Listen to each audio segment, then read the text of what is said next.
In this video, we study how to take limits of measures. So we say that a sequence of radon measures mu I converges weakly to another radon measure mu, and we write mu I hook arrow mu if the limit of the integral, if for any function phi in the space of continuous functions vanishing at infinity, the integral of phi with respect to mu I converges to the integral of phi with respect to mu.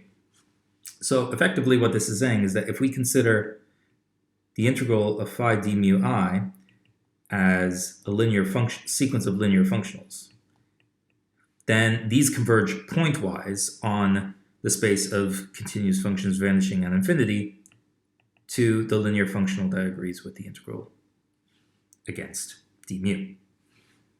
Okay, so let's consider some examples of weak convergence. So if mu is a radon measure and I look at an increasing sequence of balls centered at a fixed point, and I define mu I to be the restriction of mu to these balls, then it's an easy exercise to show that these measures converge weakly to the original measure mu.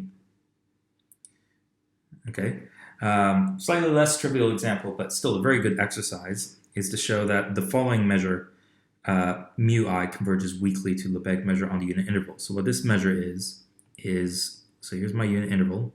What I do is I place Dirac masses evenly spaced along the unit interval. So there are 2 to the I many of these. And then for each one of these points, I define mu I of x to have mass equal to 2 to the minus I.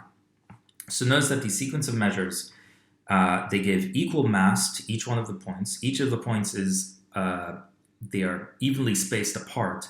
And as I goes to infinity, they're getting denser and denser in the unit interval.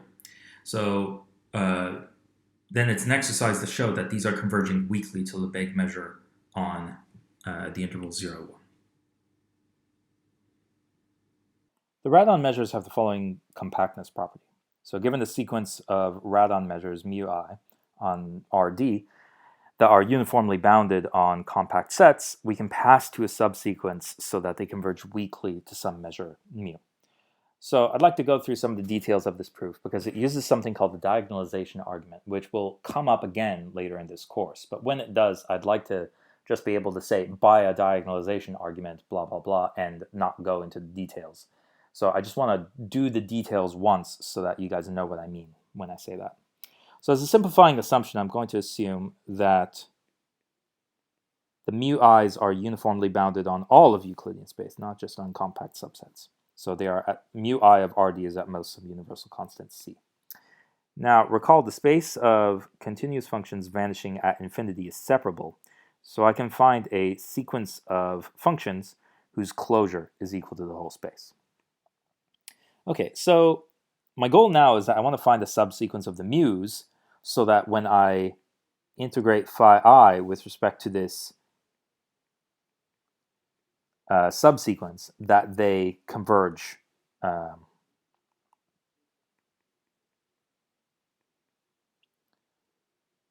I want nk such that the sequence converges for all I. Okay, so what I'm going to do is find subsequences that converge for phi 1, phi 2, phi 3, etc. And they're all going to be subsequences of each other. So let me explain what I mean by that. So observe that if I take the integral of phi 1 d mu k, this is at most the L infinity norm of phi 1 times mu of Rd, or mu I of mu k of Rd, but this is uniformly bounded by that value C, and thus this whole sequence is uniformly bounded. So thus there's a subsequence so that this sequence of real numbers converges to a real number. So this implies there exists some sequence of integers n1k such that the integral of phi 1 d mu n1k converges to some value that I'm going to call L phi 1. Okay, now similarly, if I look at integral phi 2 with respect to subsequence, so mu 2 n1 k, this is bounded sequence. So that implies that there exists a further subsequence, n2k, so a subsequence of n1k, such that the integral of phi 2 against this subsequence converges to some value n phi 2. And notice that because this is a subsequence of the previous subsequence, I also know that the integral of this new subsequence of phi 1 converges, not just for phi 2. So if I keep doing this, keep on taking subsequences of subsequences and etc., so I get a list of subsequences. So let's say n11, n12, n13. This was my first subsequence. Then I took a further subsequence, n21, n22, n23. So notice that all the n2s are the integers that make up the n2s are a subset of the integers that make up the n1s. So they're a subsequence. Then I took a subsequence of the n2s, n31, n32, n33, and so on and so forth. All right, so now I would like to pick a sequence that is essentially a subsequence of all of these simultaneously.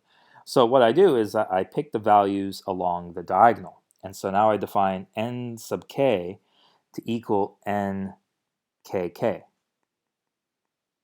Then n sub k is a subsequence of n sub jk, at least when j is at least k. So what do I mean by this? So notice that this value n11 is not necessarily in the n sub 3s. Okay, so it may have been removed as I took further and further subsequences. But notice that this n33, once I get past the 3, now n33 is a value in the n3s, and further the n sub k's as I've defined them here are going to be a subsequence of the n3s. Okay. So thus, with this subsequence that I've found by picking the values along the diagonal, I know that the integral of phi I d mu of nk converges to some value n of phi I for all I. Okay.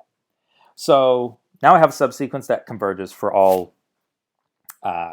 phi i's. Now what I'd like to do is show that it converges actually for all phi's in the space of continuous functions with compact support. Okay, so I'm going to let phi be my space of continuous functions vanishing at infinity. I'm going to let epsilon be bigger than 0. I'm going to pick a function in my sequence that's very close in L infinity norm to phi. Let's say for j and k large. Okay, so my goal is to show that the integral of my subsequence against phi is a Cauchy sequence. So I'm going to look at these differences. Integral of phi d mu nj minus integral phi d mu nk. Now, notice that each one of these, so the phi's are within epsilon of the phi i's, which means that I can replace the phi's with phi i's at a cost of 2c. That was the total, that was the upper bound on the measures of Rd with respect to my sequence of measures times epsilon plus the integral of phi I d mu nj minus integral phi I d mu nk. Okay, but now for j and k large enough, notice that these two notice that the integral of phi I d mu nj is converging to some number, and this is converging to the same number. So if I pick j and k large enough, I can make this as small as I want. So I can make this less than 2c plus 1 epsilon. Okay, so thus I've effectively shown that, so this implies the integral of phi d mu nk is Cauchy, which implies the integral of phi d mu and k converges to some number L of phi. Now, it's not difficult to show at this point now that this function, L of phi, that's equal to the limit of all these integrals against phi, is a linear functional on the space of continuous functions vanishing at infinity.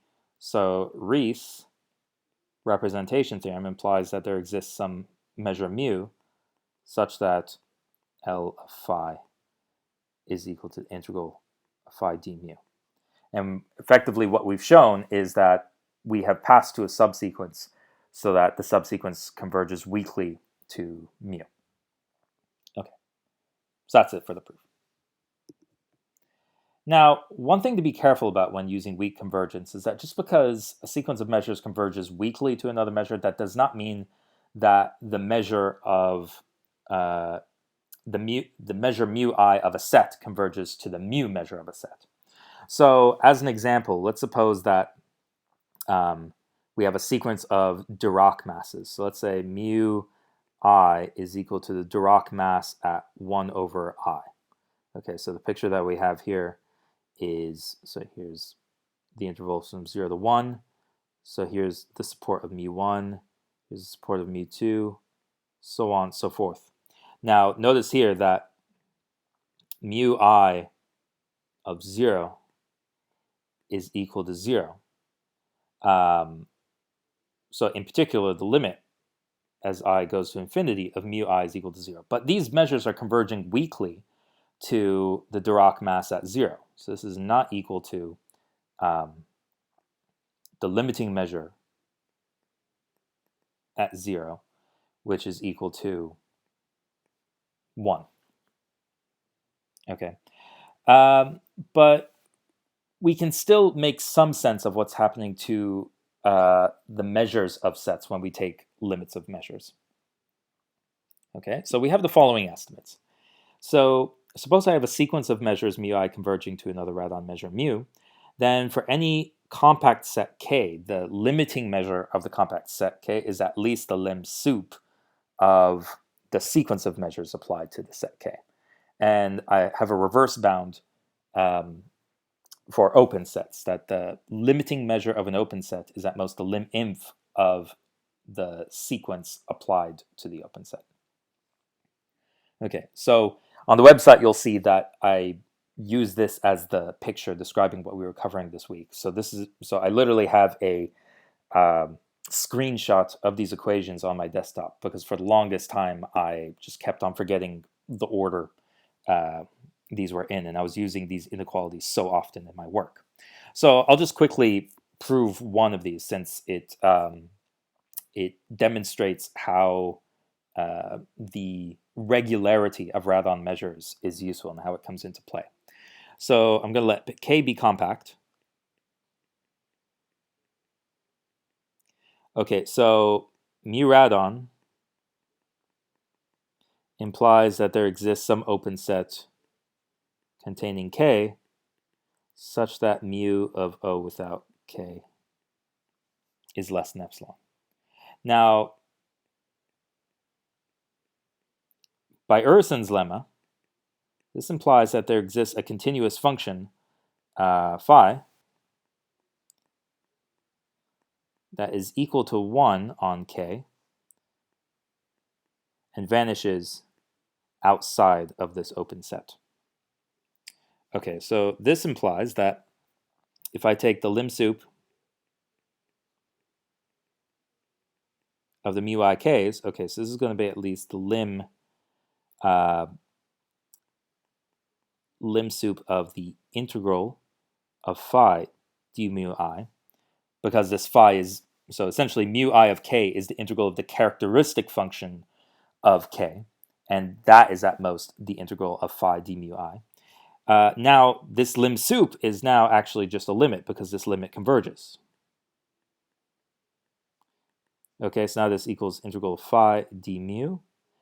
And phi, recall, is at most the characteristic function of this open set. So this is at most the measure of this open set. Okay, but this isn't the same thing as the compact set K, but now we use the fact that we picked a open set very close in measure to the compact set. So this is in fact less than mu of K plus epsilon. And now epsilon is, we have this lim sup is at most mu of K plus epsilon for arbitrary epsilon. Now just let epsilon go to 0.